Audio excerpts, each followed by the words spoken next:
Bonjour à tous, j'espère que vous allez bien. On se retrouve aujourd'hui pour réaliser un magnifique pull intemporel au crochet. C'est un modèle qui m'a été inspiré par Gigi, donc si tu passes par là, je te fais plein de gros bisous et merci infiniment. C'est un modèle super facile et très rapide à confectionner et si vous le souhaitez, la fiche de réalisation est disponible directement dans le petit i en haut à droite ou sur mon site internet. Au niveau du matériel, j'ai donc utilisé le fil Suzy de chez Loupation. J'ai opté pour la couleur lavande. Ce sont des pelotes de 100 grammes pour environ 360 mètres, 100% acrylique. Je vous laisse noter donc le nombre de pelotes qu'il vous faut en fonction de la taille. Un crochet taille numéro 5, une aiguille à laine, un mètre de couture, des petits marqueurs et une paire de ciseaux. N'hésitez pas à me rejoindre sur mes différents réseaux sociaux pour participer au concours de création et échanger autour du crochet. Voilà pour un petit aperçu. Là, je n'ai pas encore réalisé les petites bordures sur les emmanchures. C'est un pull vraiment très confortable. Moi, je l'adore et je pense même le réaliser avec un autre point. J'ai réalisé donc toute une première partie de mon pull. C'est d'ailleurs pour ça que j'ai déjà toutes mes mesures. C'est un pull super facile qui repose sur la construction de deux parties identiques. Donc le dos et le devant sont identiques. Pour la réalisation de ce premier pull chauve-souris que je vous propose, j'ai vraiment fait le choix de rester sur un basique. Mais n'hésitez pas à me dire en commentaire si vous voulez que je vous propose d'autres coupes de ce style avec par exemple un col en V, un col un peu plus arrondi. C'est comme vous voulez. Donc, je suis partie sur une base très simple et on va faire deux fois la même chose. Au niveau de mon point, donc, vous pouvez le retrouver directement dans la description de cette vidéo en pas à pas. Le point granité avec le fil Suzy et idem. Je vous ai écouté, vous m'avez demandé des vidéos donc où je vous montre comment réaliser des points avec des diminutions et des augmentations. C'est ce que j'ai fait pour ce pull. Donc là, au niveau de ce pull, il n'y aura pas besoin de faire de diminution. Par contre, des augmentations, oui. Vraiment en pas à pas, vous pouvez ralentir, il y a des gros focus.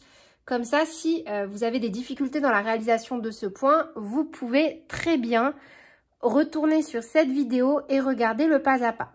Idem, si vous souhaitez faire un autre point que le point granité, je vais vous donner toutes les billes pour faire ce pull, donc cette coupe avec le point que vous voulez.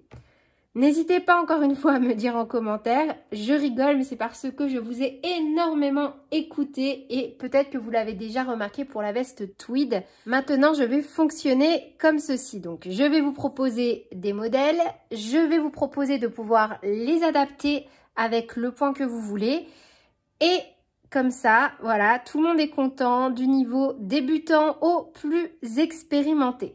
Mais dites-moi en commentaire si vous aimez cette façon de faire, si c'est clair. Voilà, j'aime beaucoup avoir vos retours, c'est super important pour moi. Donc moi, pour réaliser ce pull, au point granité, j'ai utilisé le fil Suzy de chez Loupation. Ce sont des pelotes de 100 grammes, 360 mètres, 100% acrylique.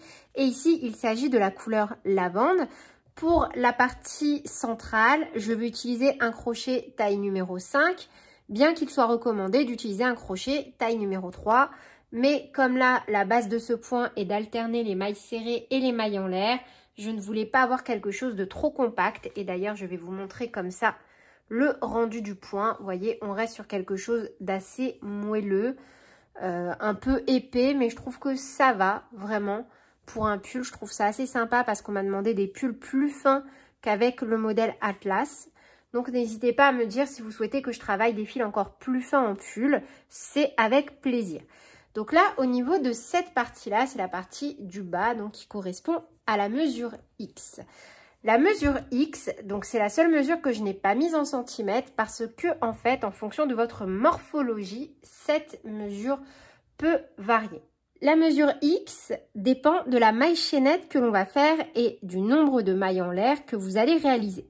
Donc là, je parle en général, pas forcément si vous réalisez ce point. De toute façon, si vous réalisez ce point, voilà, vous avez les mesures ici en nombre de mailles en l'air, il n'y a aucun souci.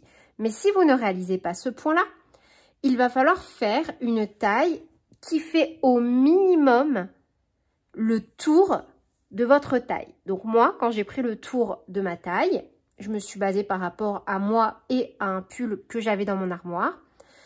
Quand j'ai pris mon mètre, mon tour de taille fait 70 cm. Donc de là, je me suis dit, allez, je vais partir sur une taille S et je vais faire 76 cm. J'ai pas fait 70 parce qu'il est hors de question d'avoir un pull qui me colle. Voilà, ça c'est pour la petite aparté. Après, vous, si vous voulez un pull qui vous colle, voilà, maintenant que je vous donne les explications, vous allez vite pouvoir adapter ces mesures-là. Donc, je suis partie sur 76 cm. Donc là, j'ai 38 cm. Si je trouve un mètre près de moi, je vais vous mesurer ça. Je n'avais pas de mètre à côté de moi, mais la magie de la vidéo a pu faire que ce petit passage est passé inaperçu. Donc, sur le bas de mon pull, là où je n'ai pas encore d'augmentation, j'ai 38 cm. Donc 38 plus 38, 76, parce que là, on n'est que sur une partie de notre pull. Donc pour avoir ces 38 cm, moi j'ai dû faire une maille chaînette de 63 mailles en l'air plus une. Là, dans toute cette mesure-là, on rajoutera quoi qu'il arrive plus une maille en l'air. Donc moi, 63 cm, je m'en suis aperçue sur quelques rangs parce que l'ouvrage bouge. Si je n'avais fait que des mailles serrées, j'aurais eu, avec 63 mailles en l'air, j'aurais eu quelque chose de plus large. Vous pouvez essayer. Si vous remplacez cet ouvrage, le point granité, vous remplacez par des mailles serrées, vous allez voir que 63 mailles en l'air, ça va être plus large. Vous allez gagner au minimum 2 cm sur la structure. Donc c'est pour ça. Là, ce qui compte, donc là, la mesure dépend du point granité. Vraiment, j'ai choisi ce mode d'explication parce que je me suis dit qu'effectivement, vu que je faisais des vidéos pas à pas à côté, c'était peut-être plus intéressant dans des vidéos de construction de vêtements de parler plus en détail de la construction du vêtement lui-même plutôt que pour le point. C'est pour ça que j'ai pris à partie dans cette vidéo de ne pas vous montrer les techniques de crochet, mais dites-le moi dans les commentaires si ça vous perturbe. Si vous n'aimez pas jongler d'une vidéo à l'autre, je peux le faire, c'est juste que la vidéo va être beaucoup plus longue. Et je me suis dit que c'était peut-être pas fun de faire des vidéos super longues et du coup que les explications soient vraiment morcelées à chaque fois. Voilà, ça vous appartient. N'hésitez pas à me le dire en commentaire. Donc, en fonction de la taille que l'on réalise, maintenant que je vous ai donné les astuces pour adapter à n'importe quel point, je vais me refocaliser sur mon petit X, sur la taille par rapport à mon fil Suzy, à mon crochet taille numéro 5, à ma façon de crocheter et donc à mon nombre de mailles en l'air. Pour les tailles XS, on va faire 55 mailles en l'air. S 63, M 71, L 79, XL 87, 2XL 95, 3XL 103, 4XL 111, 5XL 119, 6XL 127.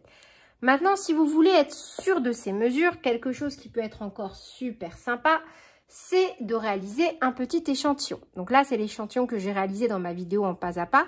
Et moi, je me suis basée par rapport à ça. Donc, comme je voulais faire 76 cm, j'ai simplement compté mes mailles et j'ai pris ces mesures-là en compte. Pareil pour le nombre de rangs. Ça, c'est chacun ses techniques, chacun ses astuces. Vous faites vraiment comme vous voulez. Mais vous pouvez très bien, si vous ne voulez pas perdre de temps à faire et défaire, faire un échantillon d'environ minimum 10 cm sur 10 cm, le mesurer et ensuite, naturellement, vous allez multiplier. Donc, je dis une bêtise, mais si par exemple, vous faites un échantillon de 10 cm et qu'il vous aura fallu 15 mailles pour le réaliser et qu'au total, vous voulez une largeur de 30 cm, eh bien, vous allez devoir faire 15 plus 15 plus 15, donc 45 mailles en l'air. Donc, si là, je vous parle en charabia et que vous n'aimez pas les mathématiques, c'est pas grave. Vous prenez ce que je viens de vous dire, vous le jetez à la poubelle et refocus là-dessus. Donc, une fois que vous avez cette mesure-là, vous allez voir. Si vous crochetez plus serré que moi, vous allez avoir un rendu plus petit. Pas grave, vous passez à chaque fois à la taille supérieure. Ce ne sont que des chiffres sur le papier, on s'en fiche. À l'inverse, vous voyez que c'est beaucoup plus large que moi, pas de panique, on redéfait et à chaque fois on retire une taille. C'est juste que on n'a pas la même façon de crocheter, c'est pas grave. Ce qui compte à la fin, c'est le rendu. Donc, on réalise un nœud coulant, On fait le nombre de mailles en l'air qui correspondent à notre taille. 1, 2, 3, 4. J'ai réalisé mes 63 mailles en l'air, donc plus une. Quoi qu'il arrive, on rajoute une maille supplémentaire parce qu'il faut rester sur un chiffre impair. On pique dans la deuxième maille à partir du crochet et on fait une maille serrée. On met un petit marqueur. D'ores et déjà, je vous recommande fortement de vous munir de 2 petits marqueurs pour marquer la première maille de chaque nouveau rang. Et donc là, on va alterner. On a fait une maille serrée, une maille en l'air, on saute une maille, on pique dans la suivante, une maille serrée. Et on fait ça jusqu'à la fin.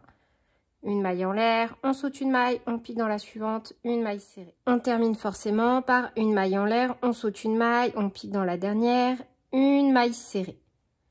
Une maille en l'air, on tourne. On commencera toujours par une maille serrée et on terminera toujours par une maille serrée. Donc, on commence par une maille serrée, on met notre petit marqueur sur la première maille. Vous n'êtes pas obligé, mais je vous le recommande fortement. Et pour les rangs suivants, quand on aura une maille en l'air, comme là, voyez, on fait une maille serrée. Quand on a une maille serrée, sur le rang précédent, on fait une maille en l'air et on alterne. Quand on a une maille serrée sur le rang précédent, on fait une maille en l'air. Et quand on a le trou de la maille en l'air, sur le rang précédent, on fait une maille serrée. Et on fait ça sur tout le rang. Et on termine forcément par une maille serrée dans l'espace de la maille en l'air. Et dans la dernière maille, une maille serrée. Une maille en l'air, on tourne, on saute la maille en l'air, on pique et on fait une maille serrée. Et on reprend le rang numéro 1. Donc là, une maille serrée, une maille en l'air, on saute la maille serrée du rang précédent, on pique dans l'espace de la maille en l'air, une maille serrée, une maille en l'air, une maille serrée, etc. On fait ça sur tout le rang. On termine forcément le rang numéro 3 par une maille en l'air, on saute une maille, on pique dans la dernière, une maille serrée et on va faire une petite pause. Donc là, quand on mesure à ce stade, j'ai réalisé 3 rangs, j'ai 44 cm. Oups, là. 44 cm. Mais au fur et à mesure qu'on va travailler, bien qu'on ne va faire que des augmentations, l'ouvrage va se resserrer parce qu'on travaille en maille serrée. Comme c'est un fil normalement qu'on doit crocheter en plus avec un crochet taille numéro 3, c'est normal. C'est pour ça que là, je vous fais un point sur ça. Ça peut arriver très fréquemment que la maille chaînette de base, on travaille et plus on travaille, plus on voit que ça devient large, plus on travaille, plus on voit que ça se resserre. C'est normal, c'est parce que 3 rangs, c'est pas significatif de l'ampleur que va prendre notre travail. C'était le petit point particulier. Là, ne vous attendez pas à ce que cette partie reste comme ça. Elle va se resserrer. J'ai travaillé exactement de la même façon ici et ici. Et regardez, hop, plus je vais avancer, plus mon travail va se resserrer. Pourtant, je n'ai pas fait de blocage. Et j'ai à peu près ça en plus. Donc, c'est pour vous dire, ne vous inquiétez pas. Si vous voyez que vous avez un gros delta, que vous êtes dit mince, je voulais avoir, je sais pas moi, 40 cm et en fait, vous en avez 48, il n'y a pas de souci. Plus vous allez avancer, plus ça va se resserrer, bien qu'on ne va faire que des augmentations. Donc, à partir du rang numéro 4. Donc là, on a tous fait la même chose. Donc, en fonction de la taille que vous allez réaliser, la partie Y ici en centimètres, vous allez alterner. Un rang d'augmentation, donc on va faire une augmentation au début et une augmentation à la fin seulement à chaque fois. Et après, on va travailler normalement. On va faire juste le premier rang ensemble pour être sûr. Après, si vous voulez plus d'explications sur le point, je vous invite à aller voir la vidéo précédente, donc avec le point granité et le fil Suzy. On va faire en fonction de la taille, donc les mesures Y en centimètres. Donc pour les tailles XS à S, on va monter jusqu'à 19 cm, M, L jusqu'à 21, XL, 2XL jusqu'à 23 cm, 3XL, 4XL jusqu'à 25 cm et 5 à 6XL, on va monter jusqu'à 27 cm. Par exemple, donc là, moi, pour cet ouvrage, j'ai 19 cm. 19 cm où j'ai alterné à chaque fois un rang d'augmentation. Je refais mon rang numéro 2, je refais mon rang numéro 3. Un rang d'augmentation, je refais mon rang numéro 2, je refais mon rang numéro 3. Donc là, à la fin de mon rang numéro 3, sachant que les augmentations ne peuvent que se faire sur la configuration du rang numéro 3, à savoir qui commence par une maille serrée, une maille en l'air et qui termine par une maille en l'air, une maille serrée. une maille en l'air, on tourne, on commence toujours par une maille serrée, on vient marquer la première maille et l'augmentation consiste à faire une maille en l'air et reprendre normalement dans l'espace, dans le premier espace, une maille serrée, alterner du coup comme ceci sur tout le rang normalement jusqu'à arriver à la fin du rang. Et donc là, à la fin du rang, j'ai fait ma maille en l'air, je saute la maille serrée, il me reste une maille en l'air, une maille serrée pour le rang précédent. Donc je pique dans l'espace, je fais normalement une maille serrée et avant de terminer par une maille serrée, je fais une maille en l'air qui constitue mon augmentation à la fin du rang et ma dernière maille serrée. J'ai réalisé donc une augmentation à la fin et une augmentation au début. Maintenant, on va refaire donc le rang numéro 2, à savoir une maille en l'air. On tourne, on pique directement dans la première maille serrée, on fait une maille serrée, on remet le marqueur. Et là, on a une maille en l'air qui est l'augmentation. Donc, on fait une maille serrée et on reprend avec le motif. Une maille en l'air, une maille serrée, etc., etc. On va donc travailler de cette façon-là jusqu'à obtenir la valeur Y en centimètres qui correspond à la taille que l'on souhaite réaliser. Une fois que ce sera fait, donc une fois que vous allez avoir votre partie Y sur toute la partie ici, donc qui correspond à la valeur Z, on ne va faire que des augmentations. Ça veut dire à chaque rang, on commencera par une augmentation et on terminera par une augmentation. Et on fera ça donc sur toute cette partie-là, en fonction de la taille donc que l'on réalise. Pour la taille XS, on va faire une hauteur donc de ici jusqu'à ici de 39 cm. Pour les tailles SM, 41 cm. LXL, 43 cm. 2XL, 3XL, 45 cm. 4XL, 5XL, 47 cm. Et pour la taille 6XL, on va monter jusqu'à 49 cm. Et enfin, pour la valeur A, qui correspond aux manches, voyez, qui correspond donc à cette partie-là. On ne va plus du tout faire d'augmentation. On va simplement à chaque fois alterner les premiers rangs, les rangs numéro 2 et 3, jusqu'à obtenir la taille en centimètres, du coup, qui correspond à la valeur A ici. Donc là, moi, par exemple, ma valeur A mesure 12 cm. Donc, pour les tailles XS à M, on va faire 12 cm. De la taille L à la taille 2XL, 13 cm. De la taille 3XL à 5XL, 14 cm. Et pour la taille 6XL, on va faire 15 cm. Et donc là, rapidement, je me suis dit que j'allais quand même vous le montrer à l'issue du rang numéro 13. Vous voyez, j'ai de nouveau 38 cm. Une fois que vous avez donc la première dimension souhaitée, donc là pour moi 19 cm pour une taille S, maintenant on va faire à chaque rang une augmentation au début et une augmentation à la fin. Une fois qu'on a terminé donc toute la partie des augmentations correspondant à la mesure Z. Donc du bas de mon pull jusqu'au rang, pour ma part 78, j'ai 41 cm. Et donc, sur cette partie-là, maintenant qu'il me reste à travailler, je vais venir crocheter jusqu'à avoir 12 cm. Donc là, vous reprenez les mesures du début et vous allez re-alterner en fonction des rangs numéro 2 et numéro 3. On ne fait plus du tout d'augmentation sur cette partie-là. Et donc, moi là, je vais travailler sur 12 cm sans faire aucune augmentation. Une fois que vous avez terminé vos deux parties, on va venir les superposer. Dans un premier temps, on va venir coudre tout un côté. Donc moi, j'avais laissé mes petits marqueurs pour vraiment venir marquer là où j'ai arrêté de faire des augmentations. Donc ici, c'est l'emmanchure. On va coudre d'ici à ici et idem de l'autre côté. D'ici à ici. Donc là, moi, j'ai déjà réalisé mes coutures sur les côtés et on va venir faire l'encolure. On va venir positionner nos petits marqueurs et moi, j'ai un total de 96 cm d'une manche à l'autre. Moi, je vais laisser pour l'encolure un espace de 26 cm. Donc pour ça, j'ai plié en deux mon ouvrage Donc je l'ai fait un peu plus soigneusement que là sur les images. Et je suis venue donc mesurer 13 cm. Et je suis venue positionner mes petits marqueurs. Après, vous pouvez également compter les mailles. Vous faites comme vous voulez. Donc là, je vais venir coudre d'ici à ici et d'ici à ici. Comme ça, je viendrai former l'encolure. À ce stade, voilà le résultat. Je vous propose de venir réaliser une dernière partie, à savoir des petites mailles serrées, un rang au niveau des emmanchures pour faire une jolie finition. Pour le bas et le haut, je trouve que c'est plutôt clean.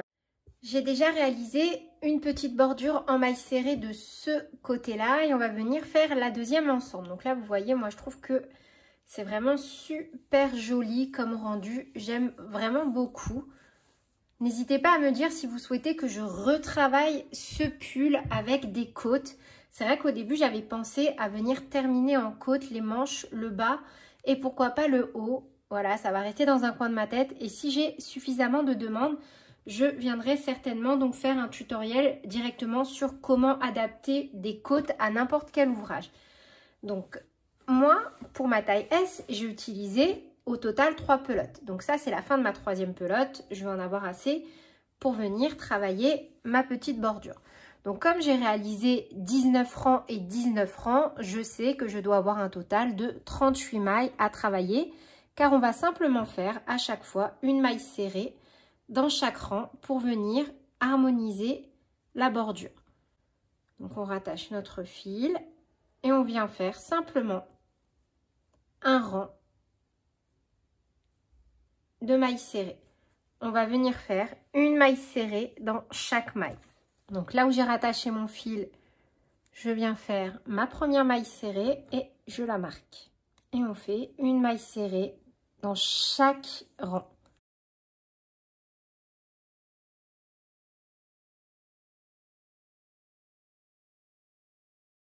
« 38. On termine par une maille coulée, on ramène la boucle en arrière, une maille en l'air, on coupe notre fil. Donc voilà le résultat. Et voilà, c'est tout pour cette vidéo. J'espère qu'elle vous aura plu. N'hésitez pas à me dire en commentaire si vous souhaitez d'autres modèles du même type. J'ai vraiment beaucoup aimé réaliser celui-ci car il s'agit d'un intemporel. Sur ce, je vous fais plein de bisous, prenez bien soin de vous et à très bientôt pour de nouveaux tutoriels. Salut!